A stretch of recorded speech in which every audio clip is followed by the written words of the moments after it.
And now, Dr. Watson, back to Professor Moriarty and the adventure of the Serpent God. Yes, Mr. Harris. It was latish one May evening in the early 1900s. I had been out on an emergency case and was returning in the soft spring twilight. As I reached 221B Baker Street, I looked up to see a light in the windows of our sitting room. Holmes' long, lank silhouette was pacing back and forth in the lamplight. From the nervous vitality of his movements, I gathered he was working on a new case. I let myself in the front door and bounded up the steps. You what, Doctor? Well, I hurried upstairs.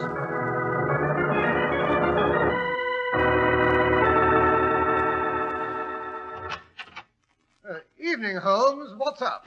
A case, Watson. I'm expecting word from our latest client. Now, don't remove your hat and gloves. From his note, I gather he'll want us to go to him at once. Oh, then it's urgent. I suspect it's more than urgent, Watson. The stability of the Empire may well depend on our efforts tonight. Oh, now, really, Holmes. I'm not exaggerating, Watson. I leave that to you. However, I don't think anyone will underrate the unrest that's seething in India these days.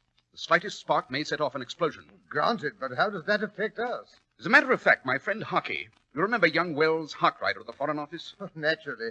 He's the one who always looked as if he'd just swallowed his monocle. Don't let that air of fatuous imbecility fool you, Watson. Hiding behind that simple facade is one of the most alert brains in England. Not counting my own, of course. Oh, conceit. That's why he's been assigned to the Maharaja. Well, he'll have his hands full. Those East Indian potentates are a slippery lot. I wouldn't trust one around a corner with my second-best stethoscope. Prejudice, Watson, pure prejudice. I met this one several years ago at the Royal Garden Party. Rather decent sort. We've corresponded ever since. Holmes, you're wonderful. You know everything and everybody. Tell me about your Raja. Which one is he? He's the Maharaja of Banjoram, a small, warlike mountain kingdom in the north of India. Sounds vaguely familiar. You've undoubtedly heard of the Banjoram stables. The Maharaja is interested in racehorses and higher education. He leads a rather quiet life in his villa outside of Paris, where the famous professors from the Sorbonne come to give him advanced lectures in private. Sounds placid enough. Quite. His life, I may say, was completely serene and uninteresting until his heir came to visit him. Well, nothing abnormal about that. Sons frequently upset the even tenor of their father's ways. Oh, but Prince Jinnah is not the Maharaja's son. He's his half-brother, different mothers and all that, you know. Yeah.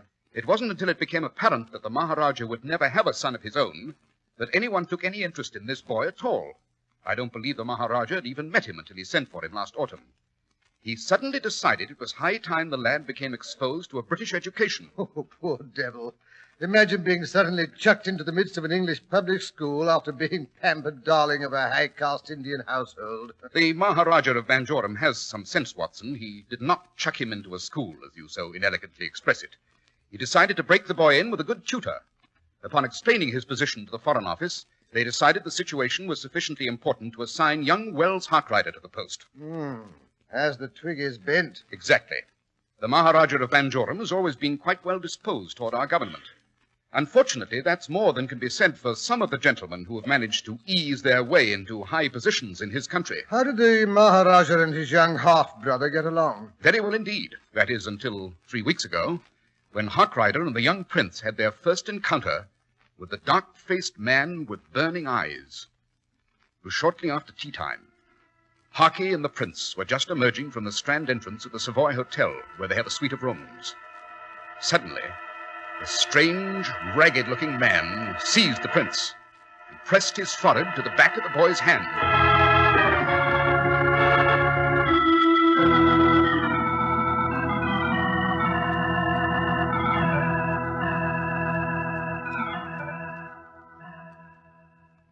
Salutations, O true son of the father of all lizards.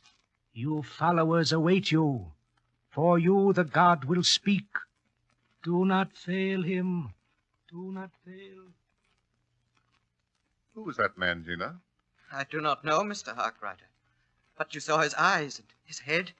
It moved from side to side like a great snake. What's the matter, boy? You're trembling. Your hands are as cold as ice. Your hand. What is that mark on the back of your hand? It is the sign.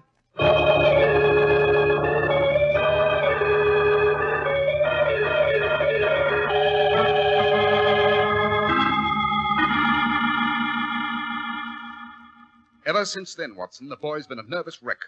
Harkrider says he looks positively haunted.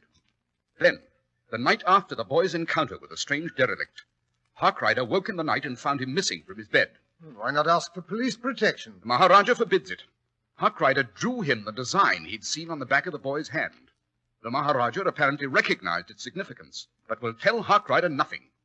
He says calling in the British authorities might very well cause another Black Hole of Calcutta. Good Lord, Holmes, then it is serious. That, my dear Watson, is the impression I've been trying to convey for the last half hour. Did Harkrider's message explain what the symbol on the boy's hand looked like? Yes, it's drawn here at the bottom of his letter. A simple bit of cacography. Looks rather like the eye part of the large hook and eye. It's not as innocent as that, Watson. It's the same mark that appears on the hood of the king cobra. In India, that's the symbol of the serpent god. By Jove, I see what you mean, Holmes. Then you think the boy may be mixed up in some diabolical East Indian cult. I fancy the mystery's even uglier than that. You remember the description of the beggar who left the symbol on the boy's hand? Mm-hmm. The burning eyes, the head that oscillated slowly from side to side. Good heavens, that could be a description of Professor Moriarty. Oh, but you said his skin was dark. There are many stains, Watson, that can be used to color a man's skin. But why have they waited till now to call you in on the case? What makes you think Harkrider will be around tonight? This little figurine. Beautifully carved, isn't it? Well, a fascinating bit of ugliness.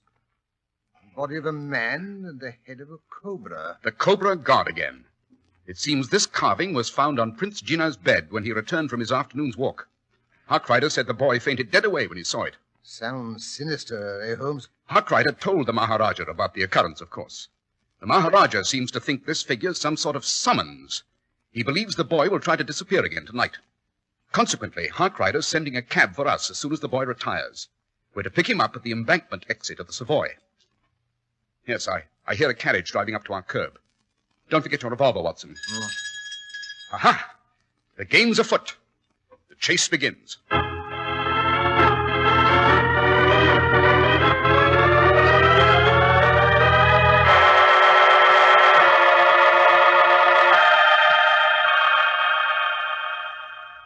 Holmes, we've been sitting out here in this blasted cab for over an hour. What's happened to Harkrider? What if the boy slipped out to the other entrance? Calm yourself, Watson. Harkrider's stationed behind some potted palms in the lobby inside, where he can watch both doors. And what if the boy decides to stay quietly in his little bed? I say, Holmes, that's the third time that policeman has flashed his lantern at us. First thing you know, he'll be asking some embarrassing questions. Well, don't answer them. Just pretend we're gentlemen in from the country who've had a bit of a celebration and are sitting in the cab because we like horses. Oh, Holmes, you're the most Hello. There's a slight figure coming through the doorway now. Yes, it must be the young prince. He's hailing a cab. Get ready, driver. There goes his cab, Holmes. Well, what are we waiting for? For Harky, confound him. Here he comes on the run. Open the door, Watson. We'll pick him up as we go. Follow that cab, driver. There's a $5 in it for you if you don't let him out of your sight.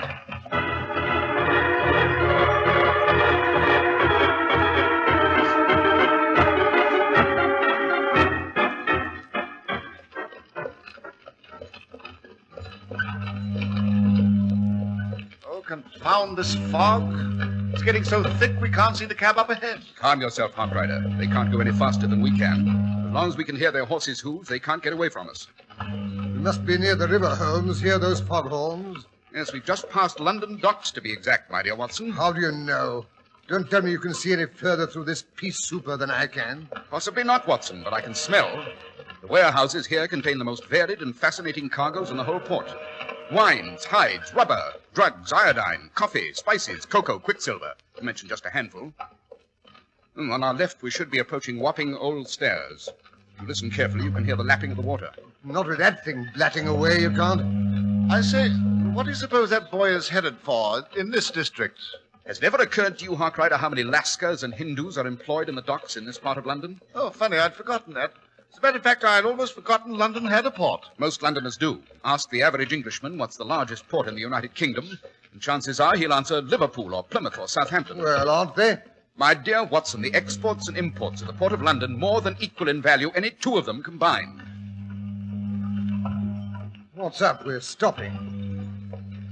Well, we're going on. We've turned into Tunnel Pier Road. Well, how can you tell that? By the rumbling of the trains going through the tunnel. I can't hear a blasted thing. Neither can I, but I can feel them. So could you if your senses were properly developed. Yes, near here used to be the site of Execution Dock, where Captain Kidd and other pirates were hanged in chains at low water and left for 3 tides. Holmes, if you must give us a cook's tour of the district, couldn't you pick some cheerful items to lecture about? Carriage ahead stopped. Wait here, driver.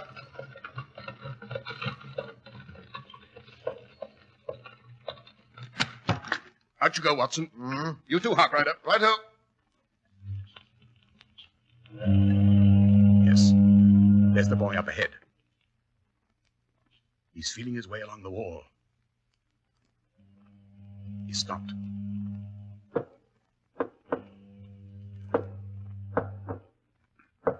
He is tapping out some kind of signal on the wall. By Jove. I say the wall is opening. I saw no sign of a doorway. Now it's closing after him. But it works mechanically. Quick, Watson. Don't let it shut. It's our one chance to follow the boy. Stick your foot in the crack. Hurry. Oh! Now what? I did as you told me. The blasted door's killing me. Harkrider, take the cab and go back to the Savoy and get the Maharaja of Banjoram. Bring him here. Shall I fetch a platoon of police as well, just in case? I don't imagine he'll let you. Here, make a mark on the wall so you can find the door again. Done. Now then, Watson, slip inside the door. Right. Quick, before the guard finds it's not closed. Hurry back, Harkrider. Chin up, Holmes. Be back in a jiffy.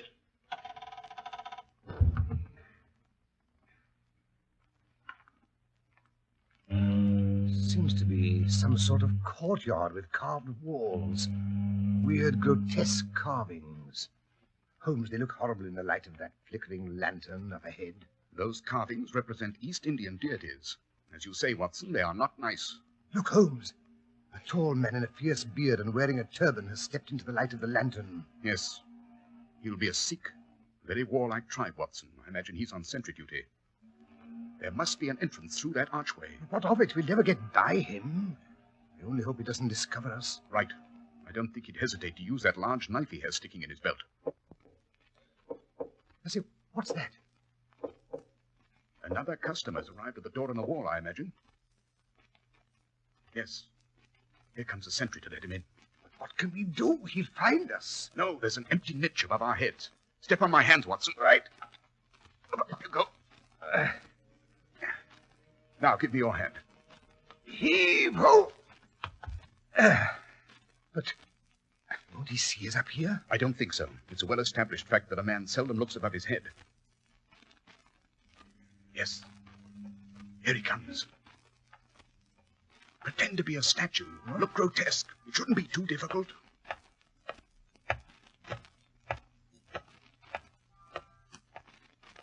Phew.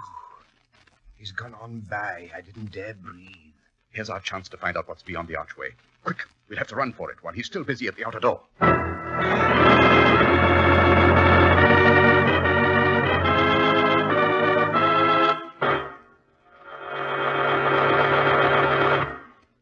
And so while our two friends are trying to sneak past the guard, let's discuss your spring wardrobe. Will it be comfortable?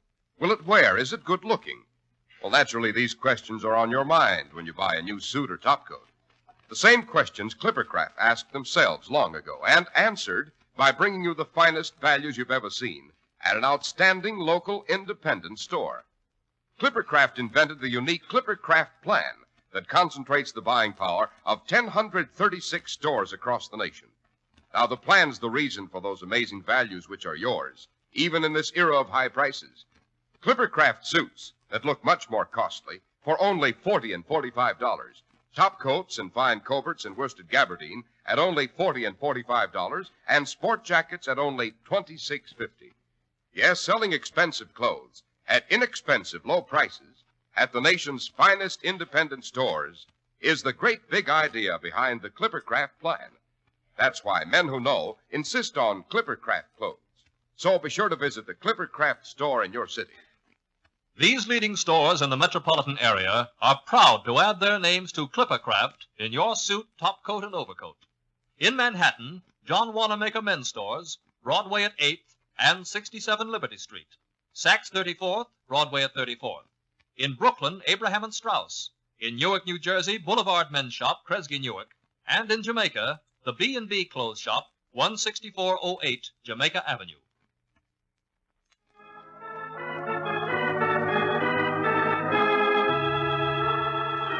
And now back to Sherlock Holmes and Dr. Watson, who have managed to sneak inside the unguarded doorway.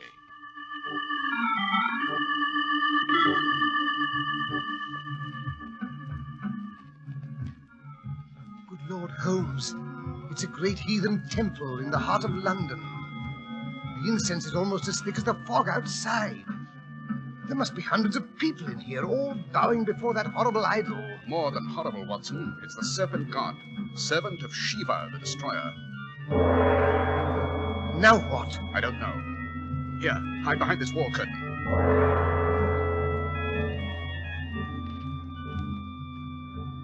Holmes, here comes the priest or magician or whatever they call him.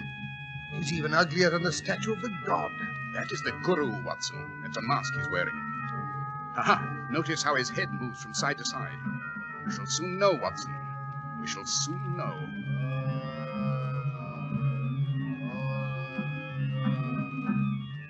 Look, there's the boy. He's approaching the priest. Holmes, what's wrong with him? He walks as if he'd been hypnotized. Quiet, Watson. The Guru is going to speak. Son of sons, you've done well to come. I speak for the Great One, our Lord of the Cobras. I say to you that you are doomed. That's Moriarty's voice right enough. Your youth will fade, your limbs wither, your mind shrivel and decay, and your soul be damned to eternal torment unless you heed my words. Heed and obey. You are to kill! No, no! It is so decreed. Tonight you shall hear what you must do from the Great One himself. You are honored above all men. The Lord of Serpents will speak to you. Bow down and listen. Holmes, he's going to make the idol talk.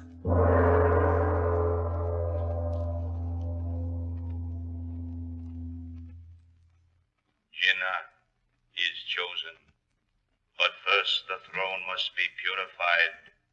He will kill the Maharaja, his brother, and rule in his place. The temples of the god have been profaned. They can be cleansed only with blood, rivers of blood, the blood of all white people who live in Banjoram. Holmes, this is outrageous. How do they make the idol say such horrible things? It's Moriarty. When he bows to the ground, he puts his mouth to a sort of grill work. Unless I'm very much mistaken, it hides a speaking tube. But what does he expect to gain by all this hocus-pocus? Quiet, Watson. He's getting ready to speak again in his own voice. When you are on the throne, O son of the serpent, you will need advice and wise counsel. The god of the cobras has spoken to me in the night. He has appointed me to be your advisor. Ah, now we come to the point of the argument. Holmes, we must warn the Maharaja. We can't leave now, Watson. We shall have to wait until everyone else is gone.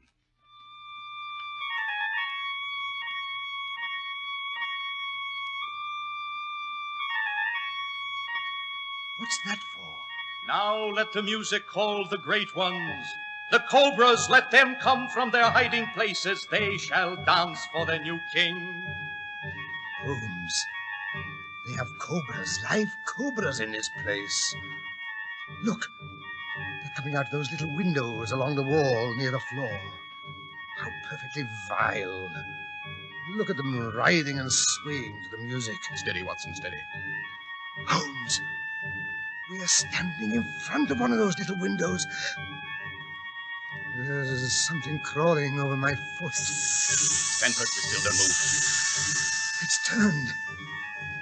It's raising its head. Don't lose your nerve, Watson. Don't. Got it! Shot its filthy head off. Who's there? There are spies. Behind that curtain, capture them. We're in for it this time, Watson. Give me your revolver. I'll stand them off as long as possible.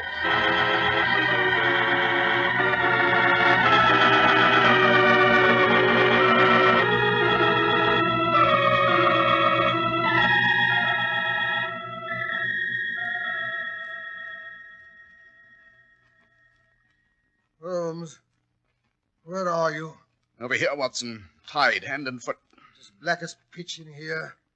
If only Harkrider would get back, he might be able to help us.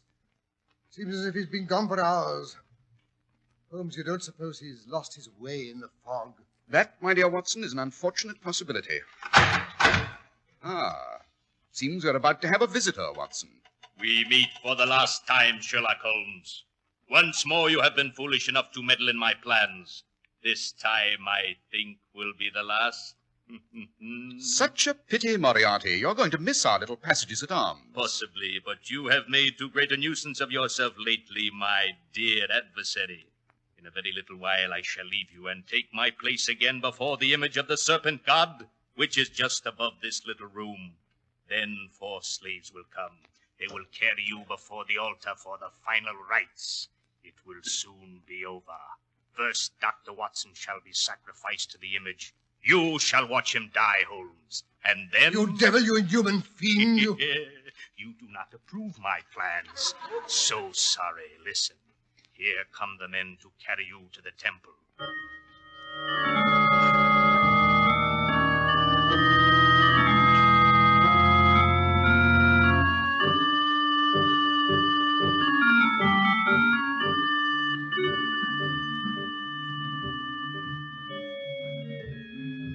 First, the fat one. Place him on the ground. Now bring the box of cobras. It's all my fault, Holmes. Chin up, Watson.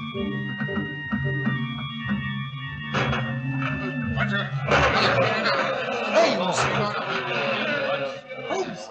Something's happening to the door. They're breaking it down. Where are the guards? Who dares to enter here? Give way, you fools! Give way for His Highness the Maharaja! Holmes is Harkrider and the old boy himself. Even the Maharaja does not dare interfere with the servants of the Serpent God. You are wrong, O father of unclean lizards. If you were a real serpent of your cobra gods, you'd know that I am the earthly arm, the voice and the will of the god who rules your gods, the most terrible of all. See here his ring on my hand. I am the earthly representative of Shiva, the destroyer. Get up from your faces, you fools. Release those 2 men. And seize this other, who is no holy man of India. See here his skin, while I tear away his garment. He is a white man and a criminal. You think I have no way of escape? Then watch. Moriarty! He's gone. He had a secret door at the base of the idol. After him, all of you. I say, do you think they'll catch him? Oh, possibly not, but I must say I'm tremendously grateful that you've shown the faker up and demonstrated to Jinnah here how easily one can be led astray by superstition and ignorance. But enough of that. Harkrider, get out your pocket knife and help me to free our friend. Righto. You have to forgive me, Watson, old boy, but trussed up like that, you remind me of that night of our first year at school when the boys in the upper form decided to have a bit of a rag. Good Lord, you're not... But of course you are. Banjo. Dear old Banjo. Well, I mean, Your Highness. Oh, not to my friends, Johnny. Tell me, Banjorum, are you really the arm of Shiva and all that sort of thing, or was that just plain swank? Not at all, my dear Watson. In His Highness's kingdom in India, his people are convinced he's partially supernatural. Oh, it's rather tedious, you know, and quite frequently lonely. That's why I sent for this young scallywag to come and visit me. Come along now, Jinnah. There's no need to be frightened now, you know.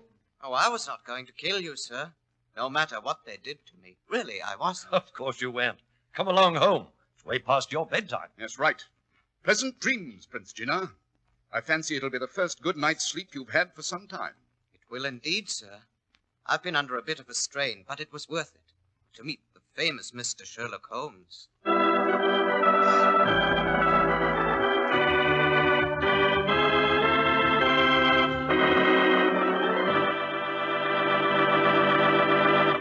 Wow, that was a narrow squeak, Dr. Watson. My hair fairly stood on end. Good for you, Mr. Harris.